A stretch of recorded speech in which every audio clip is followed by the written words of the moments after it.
Hello mga kumarites, panibagong araw na naman to mga kumarites. For today's video nga pala, maglalaba tayo dahil nga kabundok na yung labahin natin mga kumarites. Ito nga pala yung multi-purposes kusina plus CR ko mga kumarites.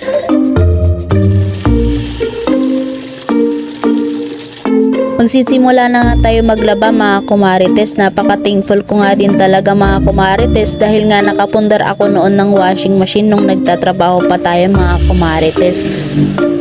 Buti na lang talaga mga kumarites, dumating yung isang kapatid ko para tulungan ako mag-alaga dun sa dalawang anak ko mga kumarites, kaya makakapaglaba tayo for today's video. Ang hirap din kasi mga kumarites kapag walang nagbabantay dun sa anak mo. Ang hirap kumilos mga kumarites, lalo na't dumadapa na yung bunso ko mga kumarites. Yung tipong maiwan mo lang saglit mga kumarites, andun na, nakadapa na mga kumarites. Nakakatakot din kasi minsan mga kumarites pag naiwan yung bata na walang bantay. Ang hirap pala talaga mga kumarites yung wala kang kasama sa bahay. Ngayon ko nare-realize yung mga sinasabi ni mama, yung hirap niya sa pag-aalaga sa aming magkakapatid mga kumarites.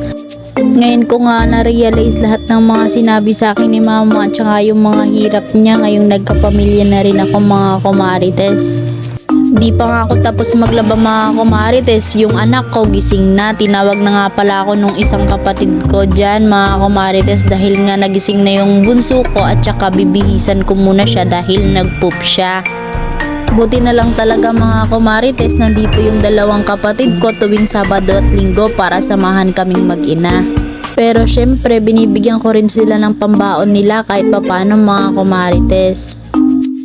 Di ko talaga alam gagawin ko mga kumarites pag wala akong kasama dito sa bahay, lalo na pag maglalaba ko, magluluto, and then maghuhugas ng pinggan mga kumarites kasi nga walang magbabantay sa dalawang anak ko mga kumarites. Kaya yung nagsasabing, Donya ka na, full time mom ka na, nasa bahay ka lang, wala kang ginagawa. Napakahirap po ng ganitong sitwasyon mga kumarites. Kung alam nyo lang po yung feeling ng isang full-time mom mga kumarites na hindi nagsasahod.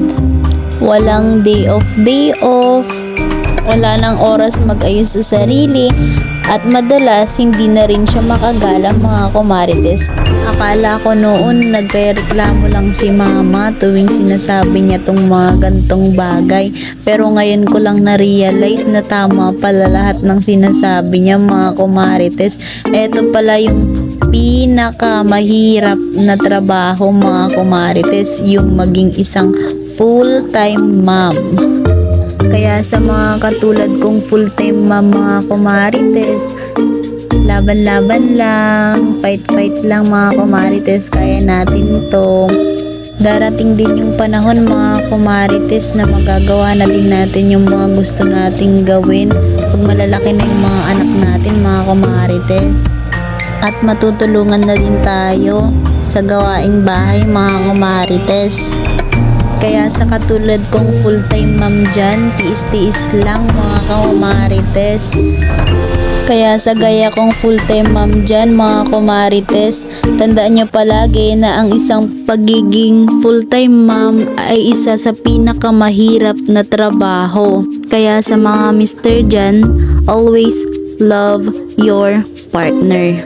Because a full-time mother is one of highest salary jobs since the payment is pure love.